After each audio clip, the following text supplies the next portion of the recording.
itu mulai April. Karena sebenarnya Januari, tapi kan Maret Lebaran. Ada Lebaran, jadi mungkin dihitung itu. Akan berkantor di IKN 17 Agustus 2028, betul Pak? Ya, itu Pak Menteri PU yang nyampaikan, mungkin perintah beliau. Waktu beliau merintah saya, waktu mau menunjuk memang diharapkan tahun 2028 bisa di sana. Tapi sekarang udah udah lebih dijelaskan oleh Menteri PU.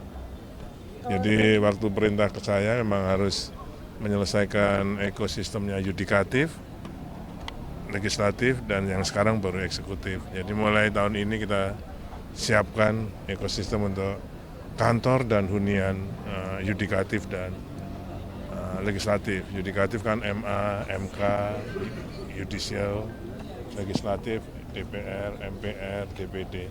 Kalau ASN sendiri nanti pastinya bulan apa Pak? Menurut Menteri Pan-RB yang sekarang sedang kita siapkan, sedang kita hitung semua, itu mulai April. Karena sebenarnya Januari, tapi kan Maret Lebaran. Ada Lebaran, jadi mungkin dihitung itu. Kalau yang yudikatif dan legislatif baru akan dimulai 2025 ini. Kalau yang yudikatif dan legislatif targetnya kapan selesainya? Ya kalau dimulai dari 25 ini paling 27 selesai. Berarti karena ingin mengincar menjadi ibu kota politik pada 2028 ini yang ingin diselesaikan memang yang tidaknya karena ini apa? Prof. Amin. Ya. Apa? Eksekutif, legislatif sama yudikatif ya Pak? Yang sekarang eksekutif sudah selesai Desember ini, tapi dengan feature yang dulu ya 34, Komenko-nya 4, sekarang kan 7. Gitu. Kita nanti akan bicarakan. Pak, kalau masjid IKN itu Pak, targetnya? Ya, mungkin kalau menurut kami kan mengkoordinasi dengan Kementerian PU, sekarang yang kerjakan kan masih Kementerian PU, itu Lebaran lah bisa dipakai. Lebaran 2025 berarti Pak? Berarti ntar ada 2 masjid negara atau gimana Pak di IKN dan di Istiqlal juga? Wah, saya nggak ngerti itu. Kalau Presiden udah ada rencana belum Pak ke IKN? Menteri PU sedang mengusulkan beberapa peresmian, kami mengusulkan beberapa groundbreaking. Nah, untuk itu mungkin nanti istana yang akan menjadwalkan. Tapi di bulan ini atau bulan depan? Untuk kunjungannya Pak, usulannya itu di bulan kalau Desember? Akhir Desember atau awal Januari. Kalau pendanaannya Pak selama ini memang berarti kalau yang inti termasuk legislatif itu masih dari APBN ya Pak? Dengan Ya, yang dari 2020. ya kan kantor-kantor pemerintah. Ya. Persentase dari kawasan inti pusat pemerintahan sudah sejauh mana sih Pak? Oh, kalau yang Kemenko, kemudian Bank Indonesia, kemudian Kementerian PUPR, semua sudah hampir selesai, sudah 90-an selesai. Desember ini selesai semua. Furniture sudah mulai masuk. Oke? Terima kasih. Makasih Prof. Kasih. Karena itu saya ucapkan terima kasih dengan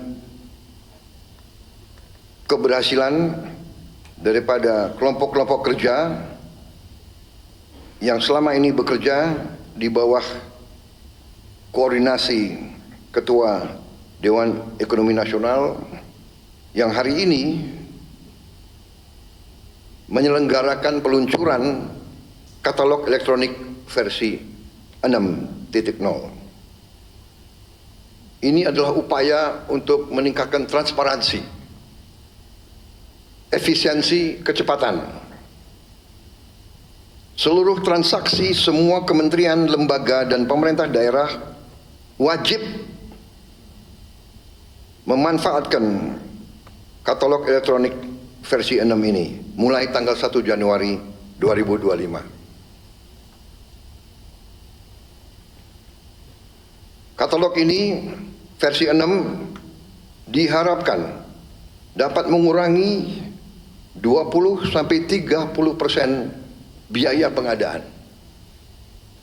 menurunkan biaya administrasi sampai dengan 40% sampai 50%. Saudara-saudara sekalian, dalam penilaian terhadap ekonomi kita ada suatu tolok ukur yang disebut I-Core ICOR, Incremental Capital Output Ratio. ICOR kita dinilai angkanya 6. ICOR beberapa tetangga kita, ICOR-nya 4 atau 5. Artinya kita dinilai lebih tidak efisien dari beberapa ekonomi tetangga kita. Bahkan tidak efisiennya itu dinilai 30%.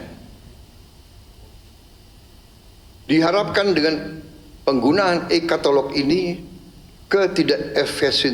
efisiensi ini dapat kita kurangi. Karena itu saya ucapkan terima kasih sekali lagi kepada semua unsur.